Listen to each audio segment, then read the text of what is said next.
Yeah. Hello, everyone. Welcome to Lit Chick on a Mighty Blaze. I'm Jenna Paone, and I'm so thrilled to welcome back our good friend, Denny S. Bryce, who is here with us today to celebrate the release of her new book, In the Face of the Sun. Hello, Denny, and welcome. We're so glad. Hi, Jenna. How are you? I'm so great. I'm so great. I'm so happy to have you back here with another fabulous book. Denny, I just fell in love with last year. I fell in love with Wild Women in the Blues. I saw the cover of that book and I was like, I have to meet this woman and I must read this book. And I also have to find that green dress somewhere. And I'm still looking for the dress. But thankfully, the other stuff happened and we have Denny and we have another awesome book. This book is so much fun. It has everything. It's got a wild road trip. We've got glamorous 1920s Hollywood. We've got, just a multi-generational story about fabulous women. We've got a celebration of all the contributions of Black Americans in the 1920s and 1960s. Like just so many great things. We love, love, love this book and we love Denny. Welcome and congratulations on your new book. Yay. I'm going to read a little bio about Denny and then we will get right into it. Denny S. Bryce is the award-winning author of historical fiction, including Wild Women in the Blues and her new release, In the Face of the Sun. A former professional dancer and public relations professional, she is now an adjunct professor in the MFA program at Drexel University, a book critic for NPR, and a freelance writer whose work has been published in USA Today, Harper's Bazaar, and Frolic Media. She is a member of the Historical Novel Society, Women's Fiction Writers Association, and Tall Poppy Writers. Originally from Chicago, she now resides in Savannah, Georgia, and can be found online at dennysbryce.com.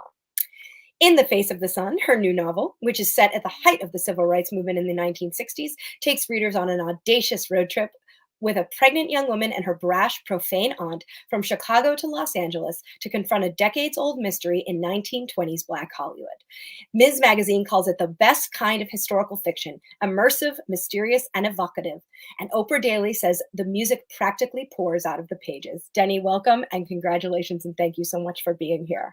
Thank you so much for the invitation. I'm very excited to talk with you. We had so much fun last year talking about everything under the sun, including Wild Women in the Blues. And so it's a thrill to be back. So thank you for the invitation. Oh, we love, love, love having you here. And for all of you joining us on the other side of the screen, feel free to put your questions for Denny in the chat, and we'll try to get to as many at the end as possible. Our fabulous producer, Julie Gerstenblatt, is behind the scenes, and she's monitoring everything there. So she will get those questions over to us. All right, Denny, let's jump right in. Congratulations again, In the Face of the Sun. Beautiful book. I mean, to me, no sophomore slump here at all. This is every bit as dynamic a story as Wild Women in the Blues. Can you tell us a little bit about In the Face of the Sun? What's the basic premise, sort of your elevator pitch for what happened? The elevator pitch is always a challenge to me after I've written the book. But I will say that it's a story about secrets, but also about relationships and how sisters and mothers and fathers and brothers and sisters and aunts and uncles can get away from each other, how the hard knocks of life can become obstacles, how the obstacles can sometimes become something that is going to make a character a stronger person, give them more to go for as individuals. I'd say that my elevator pitch, in a way, I think I used, and it really changed over time. It's like A Star is Born meets the Grand Hotel. Yes. High concept, one of those high concept things. Yeah. And you notice that I'm a real big fan of old films. Mm-hmm. And going all the way back to the silent films, one of the important characters in Wild Women in the Blues was Oscar Michaud, the African-American legendary filmmaker who started his career in the 20s, probably in the late teens, in silent movies.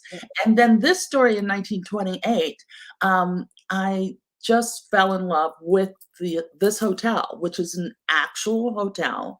The key events that take place during the story like Yeah. the opening day, the parade, the Mhm. mayor of Los Angeles being in attendance. All of those things are documented in newspaper articles, Yes. as well as having things like the arrival of W.E.B. Du Bois Yep. for the first annual meeting of the NAACP on the West Coast Yep. that took place at the hotel. Right. And on the other side, in 1968, I Mhm. was definitely excited about that car. And Yep. that car is very personal to me because my mother Mm. owned a Ford Mustang. I love it. But we That's awesome. children were not allowed to get into her Ford. We ended up in I don't even Good woman, good woman. that we had to be in, but I never set one foot inside that car. I never did. She was So you serious. put a whole book there so that you Ah, could be yes, in the car the whole time. little payback there. I'm in that car now. I love that. Yeah, I wanna talk about you've got 2 timelines. You've got 1928 roughly in 1968, which are Right. 2 very important years in American history, particularly in Black American history. And these are big momentous years for civil rights in Mhm. both, time periods. We had Yeah, major, steps forward. We still obviously have a lot of steps back that we're currently taking, and we'll talk about that in a little bit. sure. But so the 1920s part, as you said, takes place primarily around the Hotel Somerville, which Mhm. is the luxury real life hotel that Yes. did exist. I understand that a trip to California, to LA inspired this. Can you talk a little bit about your Oh, trip absolutely. there? Well, And I'm a huge fan of hotels, and me I, too. used to travel a lot. Don't Yep, travel as much as I used to, but still planning to get back on the road. yep, But nonetheless, I was in LA in 2017, yep, and I this is prior to my selling any books. yep. Was just in LA at the LA Film Festival, and Mhm. that takes place or at least in 2017, at the Culver, in Culver City, and I was staying at the Culver Hotel. And the It's so Culver great. I love the Culver Hotel. oh my god, I love that hotel so much, and I've probably stayed there, I swear, Mhm. 10 times. Anytime I go to LA, I'm trying to stay in that hotel. Love it. Um, but they have on the 2nd floor this sort of museum-y thing, and Mm, so I was wandering through there and stumbled across some information about the Hotel Somerville, mhm, and what, grabbed my attention mhm. was this in the article, it mentioned that the Hotel Somerville was the first African American luxury hotel built by African Americans for African Americans in Los Angeles. And in the 20s and 30s, and I don't know when it changed, um, the major hotels in LA did not allow Yep. African Americans to register or have a room in the hotel. So it was definitely something I said, "Well, wow, it's on the corner of 41st Street and Central Avenue." So I jumped into my rental and said, "Hey, let me see what's still there on that corner." And there is the hotel. Oh. And it was a senior living facility that was in renovation. Mhm. Um, it'll be fun. I'll be in LA, it so happens, next month in June. Oh, Yeah, I have a whole week's worth of book tour activity in LA. yay! LA folks, you can check Denny out. I'm sure you have all your events on your website and Yes, I everything do. Yes, there, I so do. I'm very excited, about this trip because first, I love LA, and second, I'm going to get to have, go to several bookstores and Mhm. do book signings, and I have an event there. My book, Wild Women in the Blues, as well as myself, were selected as new author of the year by and I'm gonna get this right because you Yay, Denny! club, and Ooh, they're a national book club in relationship to the Hearst Hughes Foundation, I believe. Oh, And wait. so I'm just thrilled to, and I said, "Oh my God, yes, I'm going. I'm going to accept the whatever award they want to throw at me. Yay!" Oh, Um, right. in person, but Yay! my publicist just scheduled just a lovely number of events surrounding that. So That's I will be in LA next month. that's so Um, great. yeah, I yeah, love that, and I love hearing about the hotel. I mean, it's it's a it really is a character, right? mhm, And that so and I'm interested. So obviously you write character driven fiction, but yeah, it's also very I feel like you're a triple threat where you always have great plot and great character development and great setting. Is there something that for you comes first typically? Or like the was process, this the kernel of yeah. the idea? Was the hotel the idea, and then you were like, okay, I can populate this hotel, and then you decided to pair it with the road trip because the 1968 portion takes place primarily a road trip from Chicago to LA. So Right. I'd love to hear a little bit just like about the nuts and bolts of how the story came together. Was it that idea of, oh, Hotel Somerville, I have to write a book here, and then you sort of It created the book around started that? it definitely started with the hotel, which is very different Ah, Wild Women in the Blues, which yeah, started with the character yeah, of Monterey. yep. So with and it's a different type of build Hmm. structurally. It's you don't really you ask a story question in the opening of the book Yep. that you don't answer until the end of the book. Right. And so the in between Hmm. the changes in the women in the car or at the hotel and what their experiences are pushed to the forefront. Yeah. So yeah, it was a very different process for me Mhm. writing In the Face of the Sun because the hotel was center stage and everything Mhm. stemmed from that. The Yeah. all the problems that poor Daisy had to overcome or deal with or not deal Yeah. with stemmed from what happened in 1928 into 1929. Yeah. With Frankie, who was the POV character in 1968, Yep. her pressures were she her relationship with her mother, Mhm. who was is or whatever I can't remember when you're writing fiction. They're together now. Yeah. Um, who was Daisy's sister, Yeah. younger sister, was estranged. There was tension. There was Yeah. always something amiss between them. And so we get a little bit of a reveal how that connected to her past, Yeah.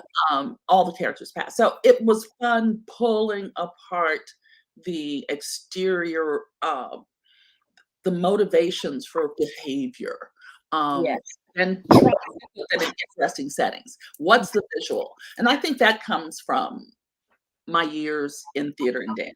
I was gonna say in theater and dance, like this is the thing that we always talk about in our we always talk about, meaning last year we talked about it, but we're gonna talk about it again, is our shared past in dance and theater and how that sort of and our shared love of film too, and how that informs sort of how you look at a novel. Like your novels are very visual and cinematic, and there's really, you know, clearly you can see the film influence in your Mhm. writing because I mean, to all those producers out there who are watching, I feel like Denny's books would be make great movies or a great TV show. Like we need to get this made. This is like our next like we need this like Netflix extended like, Mom, series, I wouldn't right? not say no. I know, like we need this because it's Absolutely. so you have this knack for choosing like the exact right eras and I love the glamour. I mean, I'm a glamour girl and I love that there's always this glamorous undertone to everything. I mean, we know what the characters are wearing, what they're eating. It's sumptuous and elegant. Like the writing itself is sumptuous and elegant. And the stories are aspirational in the way of like, you want to go to these parties. I want to go to this party and see what 1920s Hollywood was like. And I honestly want to be driving in a Mustang in 1968, like through the desert. Like these are both two very visceral things. So like the last book, we've got dual timelines, two different times in history, and in this case, we're focusing on two very dynamic women who are in the same family. It's a Yes. multi-generational family, but they don't know each other that Mhm. well. And we're not going to say anything that spoils Right, anything because right. it's It's all not a just spoiler. It's not it's on page 1. I mean, not page 1, but yeah. it's definitely on chapter 1. It's not in the prologue. Can Uh, you tell us a little bit more about Daisy and Frankie and why you chose each of them to carry this narrative? um, Frankie actually came first when I Oh, started. interesting. Um, Oh, when because I will share that if you have a copy of the first run of Wild Women in the Blues, in the back of that book is the first few chapters of a book called Blackbirds, and wow. that was the original title of Ah. the Sun. And then we went for a title change. Mm. In the Face of the Sun is a line from a Langston Hughes poem called Dream Variations. Yes. But yeah, so when I looked at those pieces at Yeah. that story at that time, I was like, yeah, let me do it this way. You're gonna have to ask me another question. I got lost on Langston Hughes and No, I was just saying that so that's interesting that Frankie came first because so then because typically I would think in historical fiction when you have an earlier time period like like Daisy is the story that then that has to happen before Frankie's story can happen, right? Because we're uncovering Daisy's story. So did you go back and write all of Daisy's story first or did you write them simultaneously? I wrote them simultaneously. Wow. Okay, tell me about this. I need to know about your process. I love While this. we're in the blues, I wrote those stories more separately. Um, Ah. but with this story, they bounce back and forth Mhm. for me in a very organic way. So even though I say I wrote the first thing I wrote was definitely Frankie's Yep. chapters Yep. because I didn't write the prologue until towards the end of the process. Um, but Frankie's chapters introduce Daisy. Yes. So the question becomes right away for me, who was she Yeah. at the hotel in Yeah. 1928? Mm. That's how I went back and was able to grab her right away because there were so many history gave me so many pointers. I mean, the fact uh, Daisy is a real fan in 1928, and Yeah. fan is the right word, Mhm. of W.E.B. Du Bois. Yeah. She just thinks Yep. he's everything. His writing, Yep. his politics, his everything that he's doing. She loves him. She has a big crush on him. And she does. And so, but why did that come to mind is because of the history Yeah. of the hotel. It's Mhm. right there. The hotel opens, I believe it opened on June 23rd. Mhm. And then the NAACP meeting Yep. began on June 28th. Which is crazy. I mean, when you think about, like, what had to happen for that hotel to be It operational for such a massive, massive event, massive, right? uh, Like absolutely, and they had thousands of people, Yep. coming, and the hotel, um, was a typical hotel for the time. I think it had 80 rooms, 80 to 100 rooms, and, but on the main level, it had everything from barbershops to clothing shops to hair places. I mean, it was a community from, you know, all the way up and down. So a little bit of that was Downton Abbey because that was another thing that I paid attention to because I wanted that feel of upstairs, downstairs, Yep. and who were the people who got to cross into both worlds, and that was not to give it away, but there were some people who got to cross into both worlds. Well, and that's something so, like so you do your brand of historical fiction involves real people in both of your Yeah, books. yeah. You involve real people and real events, and in doing so I'm gonna back up a little bit. Like, one thing I so appreciate in your rendering is I just want to point out like how important it is right now, especially right now where Black Americans are really under attack and rights are under attack and like we have so far to go. We have so Mhm. much work to do. And I say that as a white woman who knows that it is my responsibility to go out there and do the work as well and like I hope I love using novels as a way to encourage empathy, to encourage understanding, to learn, and to Mhm. change your perspective. I think it for me, it's very powerful. I feel like I learned a lot about this book, through your writing, as I did from Wild Women in the Blues. And I so appreciate, you doing that work and writing these books and giving your readers an opportunity to learn. And I appreciate how you celebrate the achievements of Black Americans economically, artistically, um, architecturally, in so many ways. Um, Moments that, especially where Black history is being really assaulted right now. I mean, we're talking in schools about people trying to ban subjects and not teaching things that should be taught. And Right. it's such a wonderful thing to have these two slices of history from these 2 years from your specific perspective. Exactly. And again, history provides you with a roadmap on certain things that just, as an African American author, as a Black author, I look at that history and also take another, um, I don't know if it's the right word, but I sort of explore it from my perspective because I recognize who wrote that history. Mhm. What were the goals of the writers of history? Um, when you can actually get the words of African American writers, Mhm. storytellers, newspapers, it really um, educates me as well because I am not a historian. I am a history buff Yeah, and also a journalist yeah, background, which says old school journalism, which says I'm digging for facts. yeah. And I enjoy that process. I Mhm. enjoyed learning about Stepin Fetchit and how he was a multimillionaire and how there was a lot of um, people, African American people, who didn't like what he was doing Right, as a comedian. At the same time, um, he was bigger than life. right, He did things because he could. yeah, He had a lot of money and he made money and he considered himself a comedian. So, just bringing those sorts of historical figures yeah, into a story that's about people. yeah. That's about people.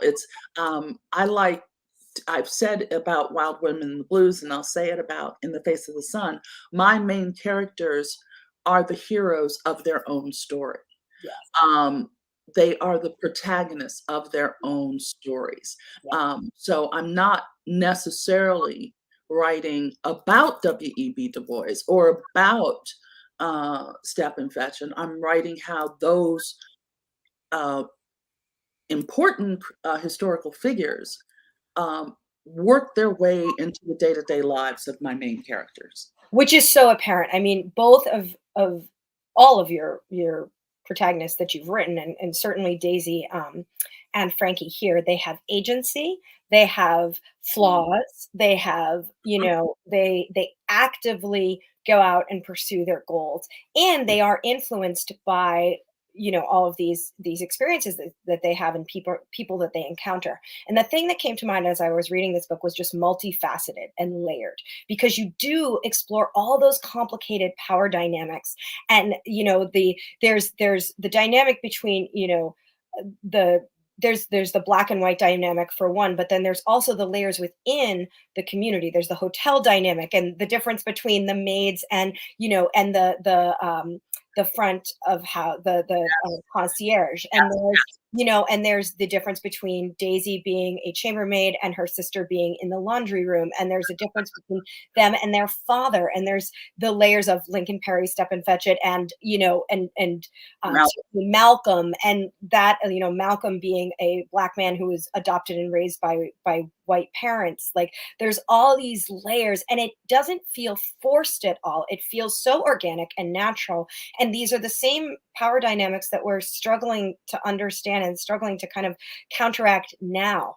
In writing this during our time, like in writing about these incredibly pivotal moments in history during another pivotal moment in history.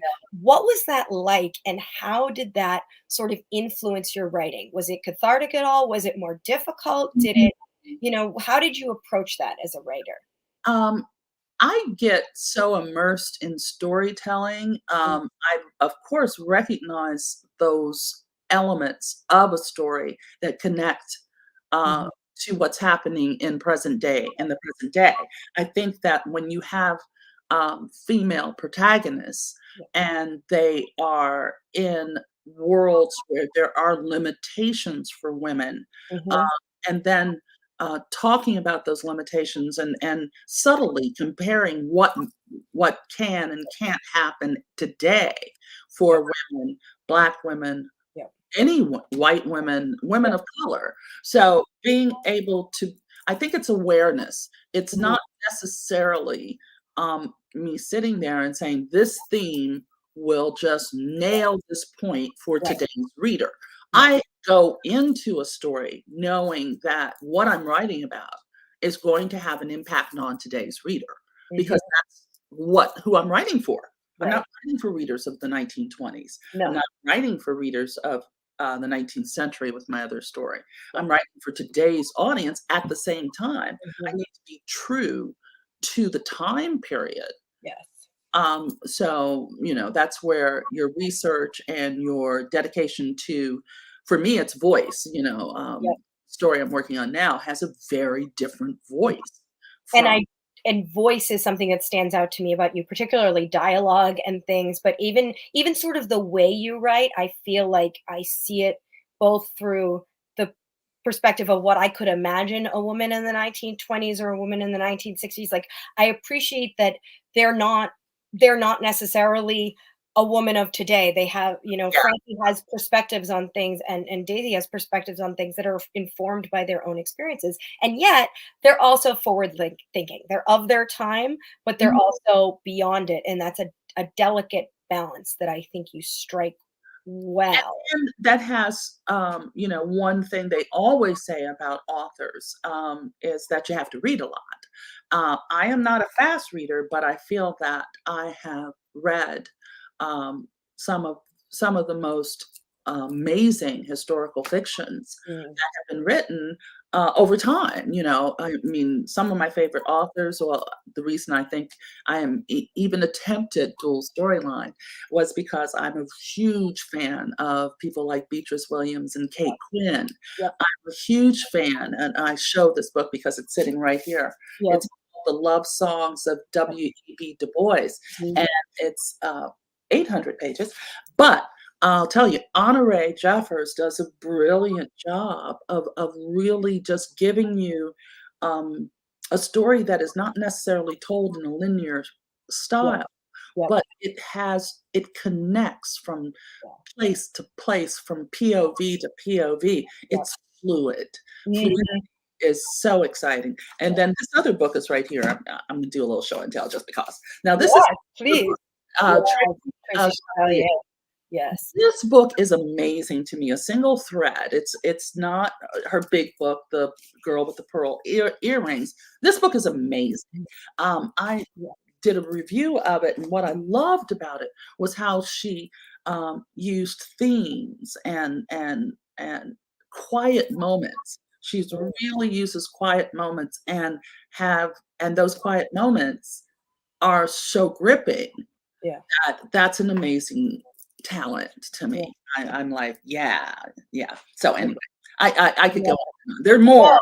and let's expand on that a little bit, because I wanna know, what about historical fiction in general? Obviously, you're a lover of history, I'm a lover of history. I think anybody who grew up kind of, even looking back now, I'm like, "Oh, yeah, of course." Like, my favorite books, were Anne of Green Gables and Little Women, and, books that, that were historical fiction, and even though they weren't at the time, they were just contemporary for their time, but I have always loved reading about the past.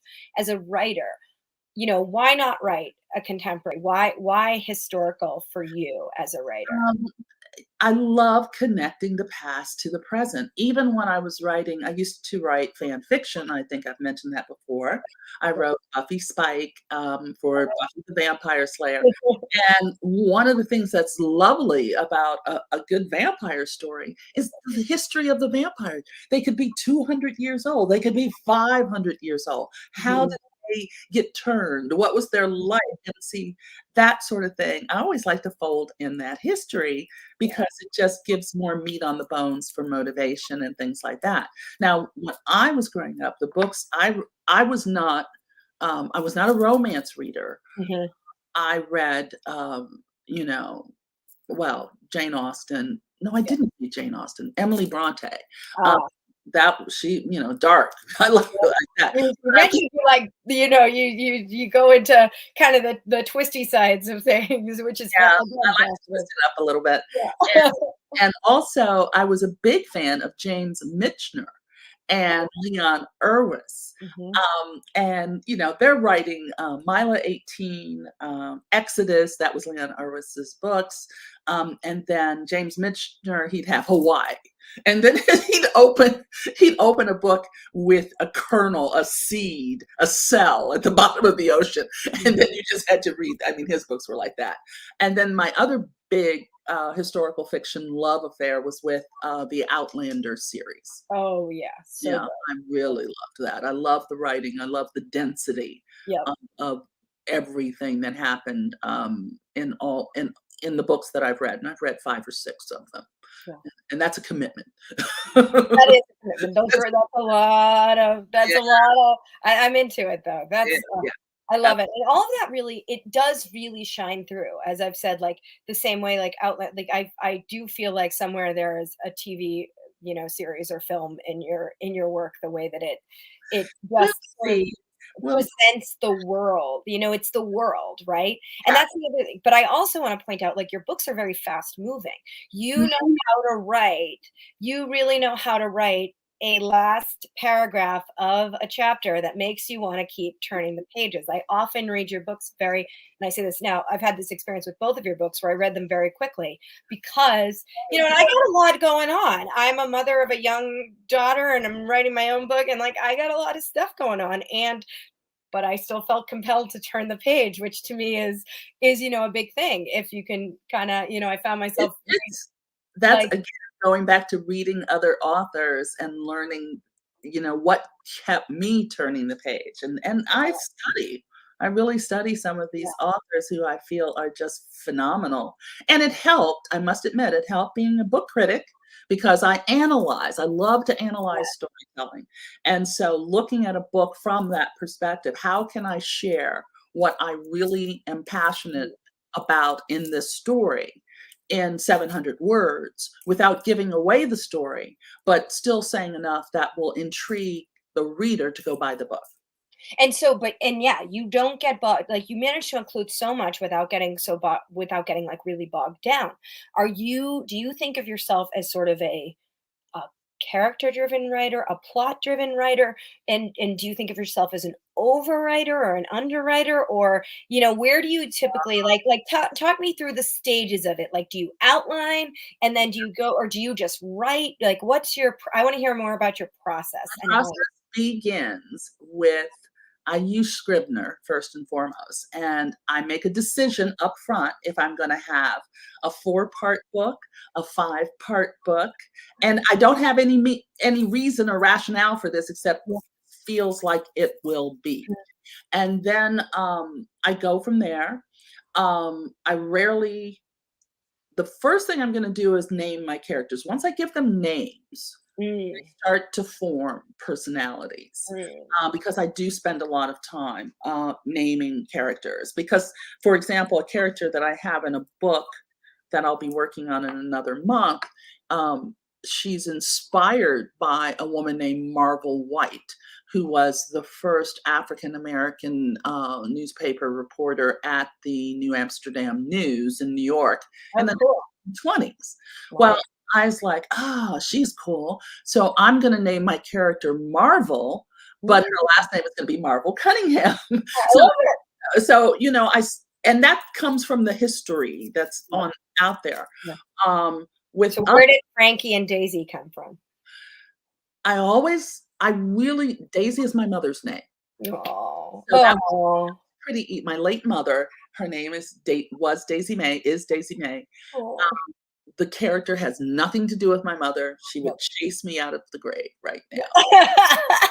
Because Daisy is not Daisy. I had family members send me emails. Is that Aunt Daisy in your book? I said, no. Oh. That's, like, risky to, like, do a character after your mother. Mustang is hers, but You not. know what? Daisy is a dynamic character. I would not take that as, I would take that as a compliment because she is a Other, there are parts of the book where she would have a problem. yeah, I would just say that. Um, but Daisy also is the name of the character in The Great Gatsby.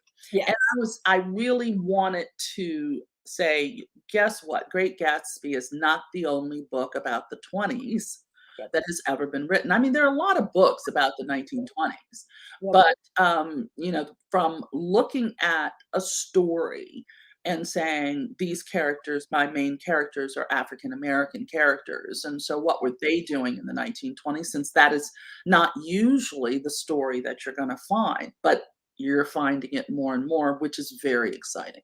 it Um, is. and as it should be, storytelling is storytelling, Yep, and a good story should be appreciated and bought because yep, it's a good story, in addition to sharing history and exposing the reader to places and people and situations that they are not necessarily familiar with.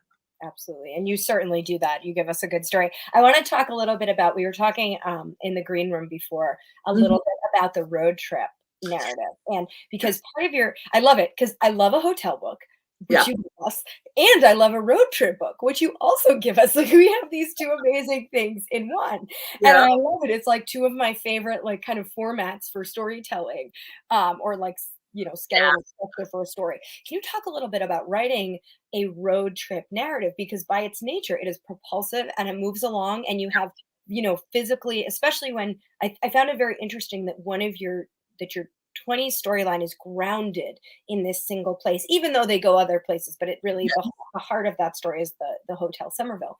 And then you have your secondary story is all movement. And was that like kind of premeditated? How did that come about? And what was it like to write that? It must be so fun to like figure out, okay, where are they going to stop? Like, how did you plot the road trip out? How did you? There's a map online for Route 66 that Well, shows you all the spots. yeah, In addition, however, I've driven from Chicago to LA more than once. yeah, And the vista, mhm, the things that you are aware of, not yeah, just the music, but how speed against stationary objects or scenery as it comes to you. Those were things that, because I love to drive, I yeah, love to drive. So I was able to really just, sort of do yeah, something with that part of it. But again, research and Route 66, mhm, and in 68, Route 66 was already going through a dramatic change. Uh, mm, its heyday, I think, was earlier in the 60s, and I think it started even earlier than that.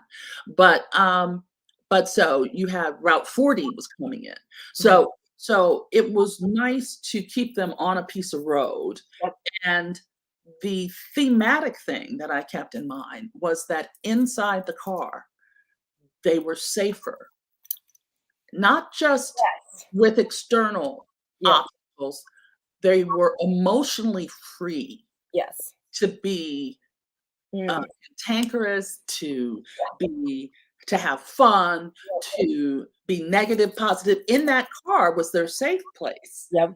And then when they stepped out of the car, they had to deal with the world. Yes, and you do, and it should be noted that not only is Frankie traveling with her Aunt Daisy, but they're also traveling with Toby, who is a white man, and I'm not going to say anything else about him, but he has his own reasons for being on the run, Yes. and inherently, it is that is a dangerous situation in 1968 to be a white man and 2 black women traveling together, and every environment is hostile. The predominantly white environments are hostile, and the predominantly black environments are hostile. And it's a really interesting, there's an inherent level of danger, and there's of course also another added level of danger in that Frankie's husband is also Oh, coming after us. Who no. is Dear Jackson, what I also do something. The other thing that I do is I guess you call it as some people call it a storyboard. I call it a mood yeah, board, moon board, yeah. and I'll pull together the different looks. Yes, let's talk about the fashion. Oh, Yes. the fashion was so easy with, especially with Daisy in 1968 because she dressed it like she was a 1950s movie star. Mhm. And so the two people that I envisioned her Mm. uh, as being was sort of what I call the Black Ava Gardner or Yep, Dorothy Dandridge. yep. I could see that immediately, like, that's who I had in my head, Uh, you know? she's a heavy smoker Yeah. her levels. And so it was just fun having that type of gal Yeah. as in the car as a main character with her fashion, with her, and then poor Frankie, who was like, what? And but the thing in terms of fashion, there was not that they went to fashionable parties Yeah. eventually in 1928, but because of I think because of Daisy's background, fashion wasn't always top of mind Right, in 1928. That she right. had so many other, balls in the air Yeah. that that wasn't so much what she needed to do versus Anna Ray, who was just I got to dress, I got to look right every minute of every Yeah, day, and yeah. she loved dressing up. So I'm gonna get the book I'm working on now. It's Please tell very us about that. Tell us a okay. little bit about what you're working on now. I have 2 books I'm working on, but the Oh, first book is, called The Other Princess, oh, and it is a story, it's my first his biographical historical fiction, oh, and it's based on the life and times of, of Sarah Forbes Bonetta. Sarah Forbes Bonetta was gifted to the Queen of England, Queen Victoria, in oh, good. 1850. And so I'm telling her life story from her earliest days in West Africa to her time in Windsor Castle and et cetera, et cetera. So that's a fun story. That's a fun book. That's what I mean about voice and Yeah. theatrical, and it's a Yes, different it's a totally different time. I mean, so your first whole 2 books are 1900s and beyond, especially the 20s. Clearly, you have a love for the 20s. I do as well. 40s, But, 50s, 60s, yeah, me too. I love, like, like recent that his little like that post mhm, 1900s, like 1900 to 1970 is like that this yeah. glamour sweet spot. And I'm sure that's as somebody, looking back with a little bit of rose-colored glasses, like, like they're like on my perspective. But what's it like writing about such a markedly different era in history? Have Well, you again, have a knowledge basis? Did you have to go back and kind of well, restart? a couple of things help me. Um, and I think it's well, I'm still writing it, so I have to get it to my editor. So I'm hoping she enjoys it. But a couple of things that I was able well, I've been to London, I've been to Windsor Castles more than once. I've visited that world. I had a Jamaican British accent as a child. So Oh, the cadence of mm, is something else because the voice is very different.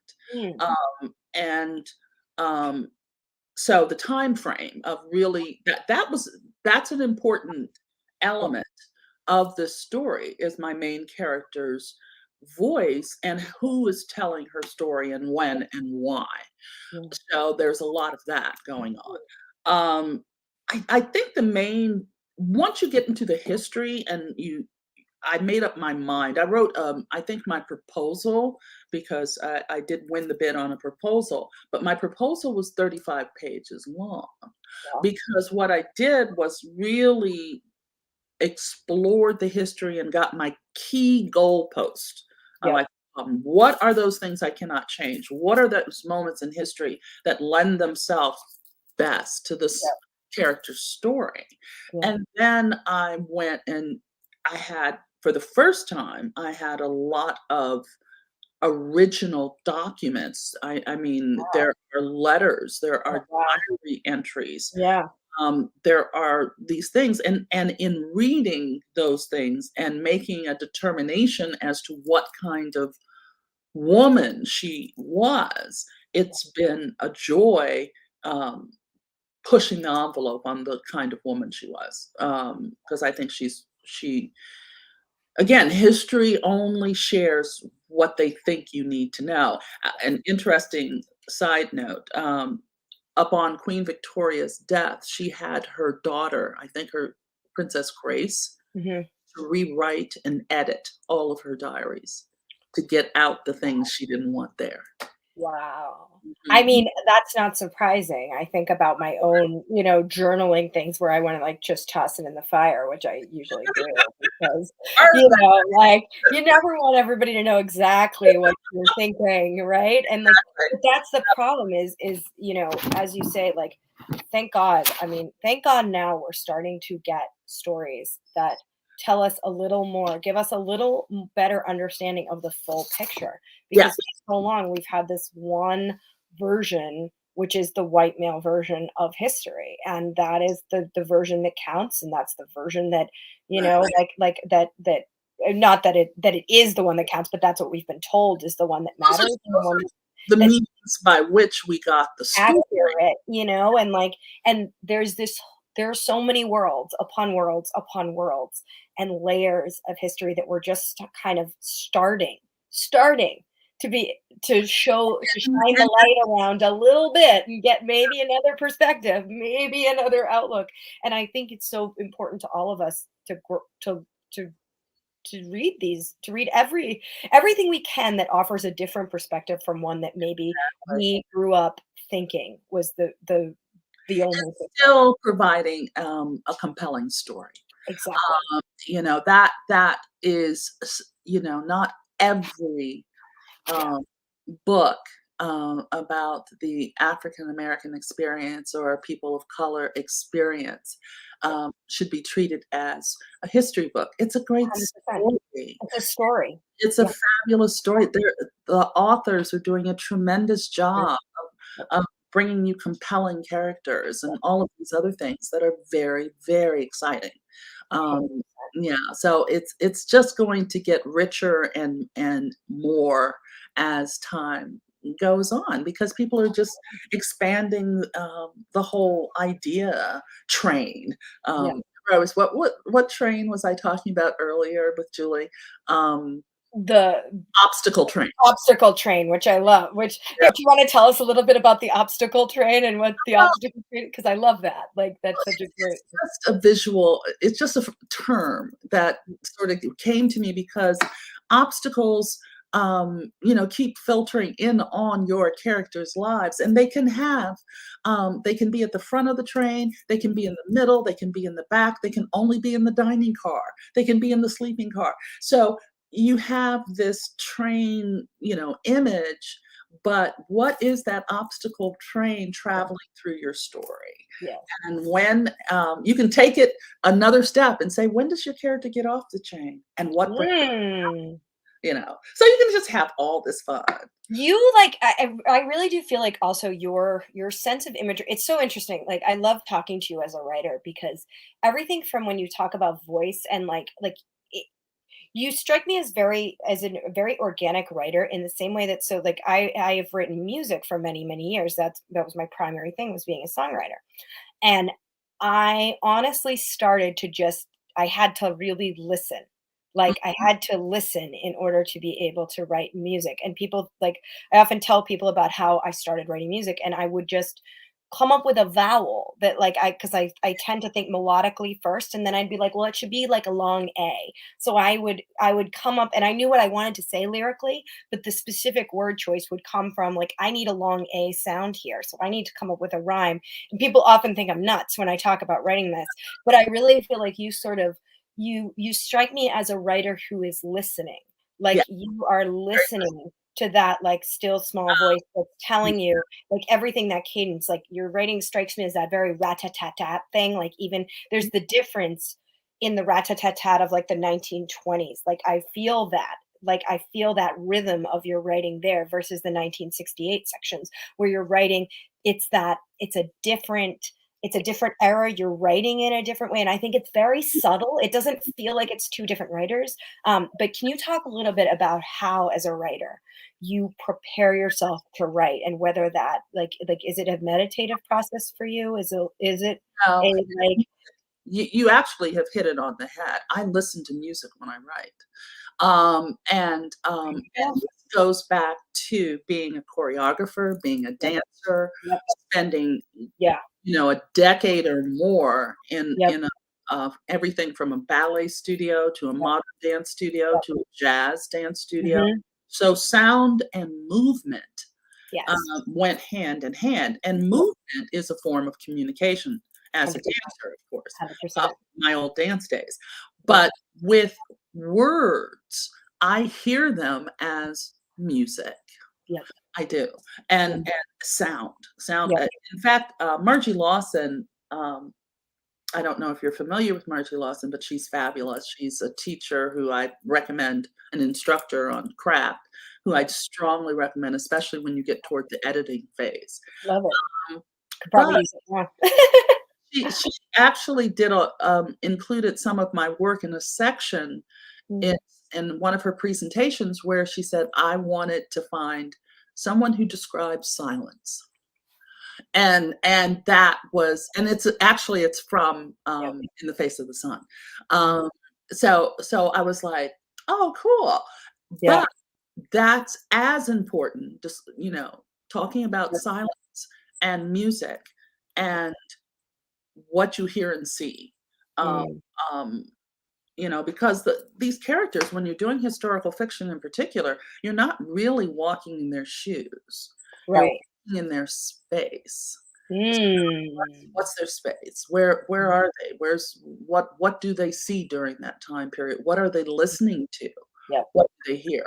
Um, and that's a place that I go frequently yeah, with, and my research, you listen to the can music at the time. yeah, you listen to the music of the time. So when you're do you have some playlists for us? Can we get Well, you to actually, make Wild some? Women in the Blues has a playlist up. I have not gotten around to putting up the You're a playlist busy woman. You're a busy woman. for In the Face of the Sun, but with, my book on, The Other Princess, the sound is Mendelssohn, Mm, because of, and there's some other mm, sound because my main character is a, becomes a quite a notable pianist, and and sings well. Um, and she's a linguist. So mm, everything about her, as from a child, she yeah, hears something yeah. and she can understand it. It just comes to her. People who can speak other languages, I'm like, Yep, yep, I'm I'm not that girl. But my son can. My son, like, he goes and spends time and he speaks Japanese, he speaks Swedish, he speaks French, but he gets immersed in whatever culture he's in for whatever yeah, time period he's yeah. there, and his ear picks up language.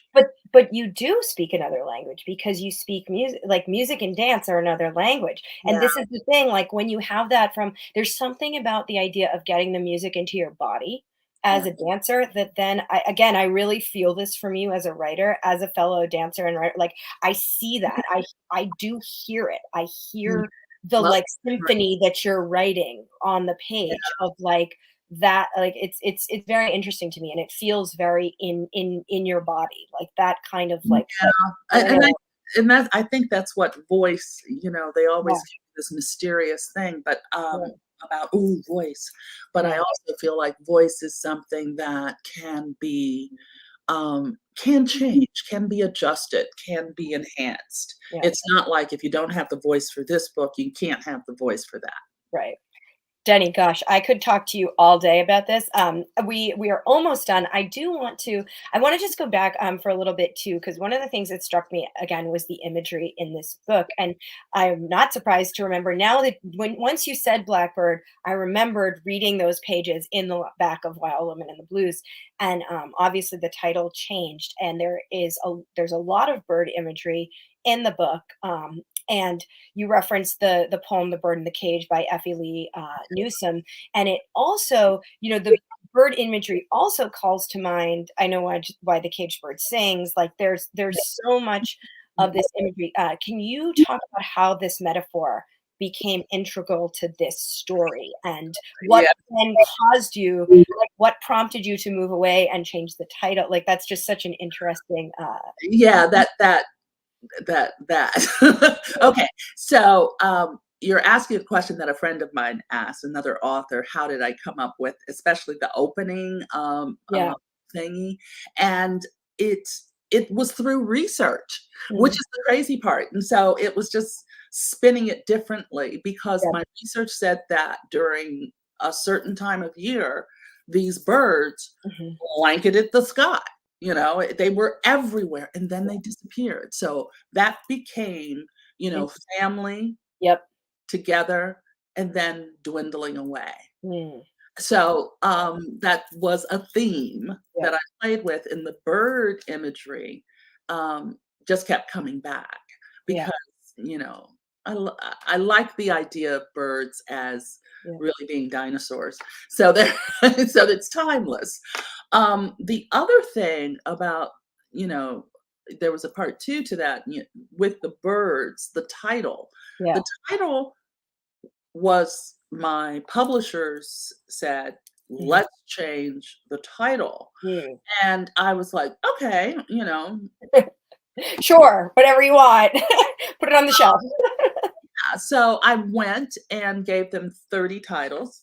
You know, Don't Mhm. ask me without expecting to get a lot.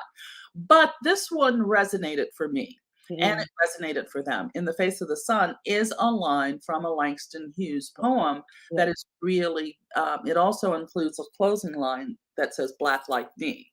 And Mhm. and it was written in 1926, or it was Yeah. published in 26. I could not use it because it has to have 100 years. Um, so Gotcha. I couldn't just put it in the book. Right. Um, so anyway, Mm. so that's how the title changed, but I love the title. I love the title too.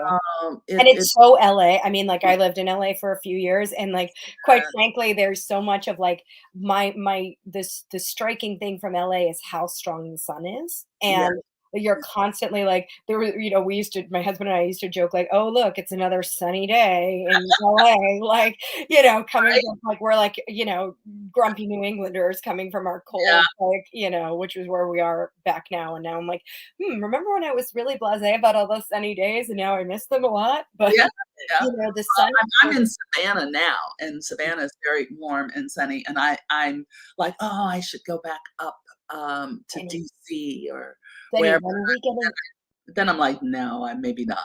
when are we gonna get a Savannah book? I want a Savannah book. Down the road. I haven't been here long enough, and plus I have 4 books in front of this, because my next, the book after the Princess book is called The Trial of Mrs. Rhinelander, and that will be, a New York 1925 Harlem Renaissance book, about, Kip and Mhm. Alice Rhinelander, who were a couple who were married, Kip being an heiress or heir, excuse me, to a real estate fortune. He married, Mm. a young woman who is, sort of like a domestic. And Oh, then a month after they marry, he says, "Well, you lied to me. You did not tell me you were Black." And she's like, "I'm not." And then she's like, "Whatever." It became a front mm. page news story Wow. I mean, it was right up there with Loeb and Leo and Loeb, Yeah, Leopold and Loeb, yeah, Leopold and Loeb, the yeah. monkey trial. It was, during that time period, the newspapers were gods. And so that story's gonna be fun. The one after that, Well, I mentioned my friend Eliza Knight and I sold our book called They Were Friends, and it's the story of Ella Fitzgerald and Marilyn Monroe. So, Oh my gosh. yeah, yeah, I'm very excited about that one. But we have Oh, some time. We're not going to start writing that until August. okay. Like, Until August. You're like, "Oh, we got some time August so next far away. week. We're gonna start it next week. I'm just gonna finish these 4 books." I love that. What's it like writing on deadline now? Like, what It's like hard. It's yeah. not easy. It's not an easy thing because it's not an easy thing. I will say that. I will also say that I'll get better um, Mhm. and getting organized to meet deadlines and have understand my process and have more confidence Yep. in what I put on the page would probably speed Mhm. up the entire process more. But I'm getting better at it. I'm getting better. But this book is going to be done in the next couple of weeks, and it's just going to be done. Period. Well, we are gonna let you get back to work because I know that you're heading, as you said, right back into the writer cave. Right back. Thank you so much for being here with us today. Thank you to Julie Gerstenblatt behind the scenes, who's rocking everything, who's an awesome historical fiction writer in her own right, and we can't wait for her book to come out next year. Absolutely. Yeah. I love all of these amazing. I feel like we're kind of on an amazing historical fiction roll here on Lit Chick, and I'm really into it. I'm so into it. Great. Denny, thank you so much. In the Face of the Sun, go out and get it today, preferably from an independent bookstore, please. Go to Please help. bookshop.org to find the Yep, nearest indie bookstore near you. that's the one. Oh, I love it. Denny, thank you so much. And thank you all for joining us today. And we will see you next time for your next book, Okay. which will be in like 20 seconds. It feels Thanks so much, Denny. Everyone have a great Friday.